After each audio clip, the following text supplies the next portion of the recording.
García, divulgador de energías nucleares, también es licenciado en Ingeniería de Telecomunicaciones y Comunicación Audiovisual y conoce perfectamente el panorama energético que existe en España. En su segundo libro ha escrito Geoestrategia de la bombilla, en la que tratas de explicar un poco la geopolítica mundial a través de la energía, ¿no?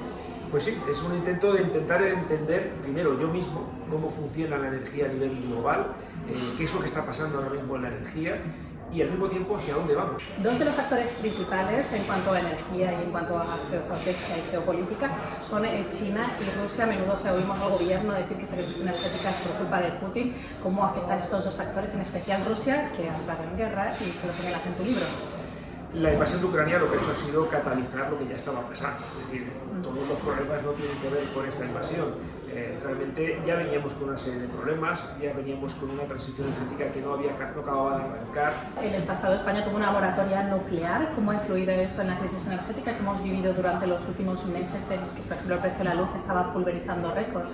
Pues podría haber mitigado en gran parte, ¿no? Nunca se puede decir que esto habría evitado esta crisis, pero desde luego la habría mitigado en gran parte. Se cancelaron 5 proyectos, 5 reactores, algunos de ellos como Lemoniz 1 que ya estaba 100% de construcción, Lemoniz 2 al 90%, los otros 60, 70%, es decir que estaban bastante avanzados. Esos 5 reactores, si los hubiéramos tenido en funcionamiento el año pasado, por ejemplo, o este año, se sumarían a los 7 que tenemos actualmente, prácticamente no habríamos necesitado quemar gas natural para producir electricidad. El gobierno de España se empeña en seguir desactivando la energía nuclear. ¿Qué opinas de eso? Creo que es un tema puramente ideológico. Alguien convierte esa ideología en algo místico, pero en el fondo simplemente que creo que, en mi opinión, creen que les va a dar votos estar en contra de la energía nuclear porque eso nos ha dado históricamente. Pero creo que se están equivocando y que al mismo tiempo ya hay voces dentro de la izquierda y dentro del PSOE, me consta, porque desconozco, que me dicen que cada vez hay más gente que se está replanteando esa idea. No, sin ir más lejos, el propio Felipe González, el autor de la moratoria nuclear, yo no sé si es cosa de la edad o realmente le ha dado un poco de lucidez ahora con el tiempo o se ha dado cuenta, dijo no hace mucho que España debería replantearse el cierre de las centrales nucleares. Y lo que nos dice la ciencia y nos dicen los organismos internacionales, por ejemplo, la Agencia Internacional de la Energía, dice en un informe en el año 2001, antes de la guerra, es decir, ellos tampoco sabían que iba a haber una guerra, que si España cierra sus centrales nucleares va a ser mucho más complicado conseguir la transición energética y eso tendría repercusiones en aumento de emisiones por quemar más gas y en aumento del precio de la electricidad. La energía nuclear es probablemente la actividad humana que tiene riesgos con más nivel de seguridad y eso se traduce en datos científicos, es decir, el número de muertes causados por energía generada de la energía nuclear es equiparable a las energías renovables, es decir, es una energía tremendamente segura. ¿100% segura? No, no hay ninguna actividad humana que lo sea. Los que manejamos residuos radiactivos, yo manejo parte del proceso, que es extraer, supervisar la extracción del combustible del reactor, almacenarlo en una piscina y luego en los contenedores. Sabemos que con tecnología, con seguridad, con protocolos, es una actividad muy segura. Hay un lema que tenemos en la industria nuclear, que lo dicen muchas veces los jefes y lo hemos escrito en muchas partes, que es sin seguridad no hay negocio. Comprensible que nuestros países vecinos, por ejemplo Francia, estén abriendo reactores nucleares y sin embargo nosotros queramos cerrarlo.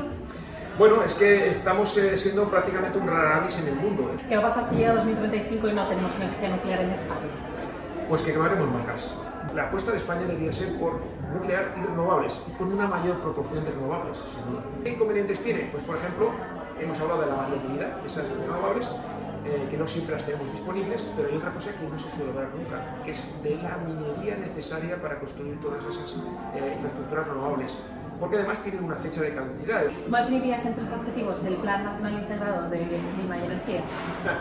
Pues mira, yo creo que es un suicidio colectivo, más o menos. En vez de 3 adjetivos te lo digo en 3 palabras, un suicidio energético colectivo. Cuando cierra centrales nucleares, el mismo PNIEC, sin decirlo claramente, sino con las mismas tablas, se ve que mantiene la potencia de gas natural.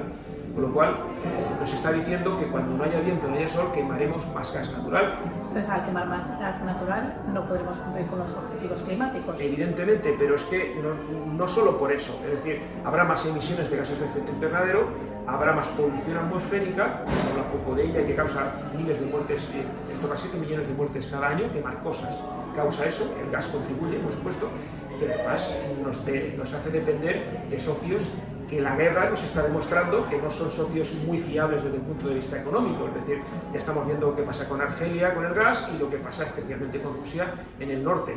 Es decir, es un suicidio. ¿Te parece la gestión de Teresa Rivera al frente del Ministerio? Me parece que es una gestión ideológica y creo que no está haciendo una gestión adecuada desde el punto de vista medioambiental por esa negación del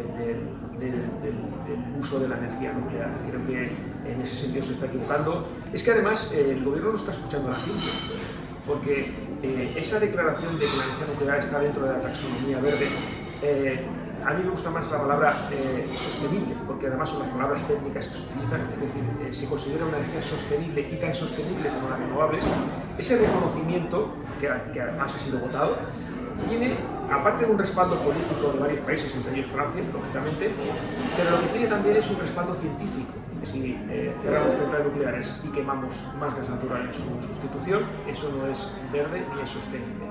Si seguimos operando los reactores actuales, seguimos apostando por las renovables y nos planteamos construir algunos reactores nucleares o facilitar la construcción no sería pública, sería privada, pero facilitar esa construcción para dejar de consumir gas natural para producir electricidad, entonces podríamos ser uno de los países más descarbonizados del mundo.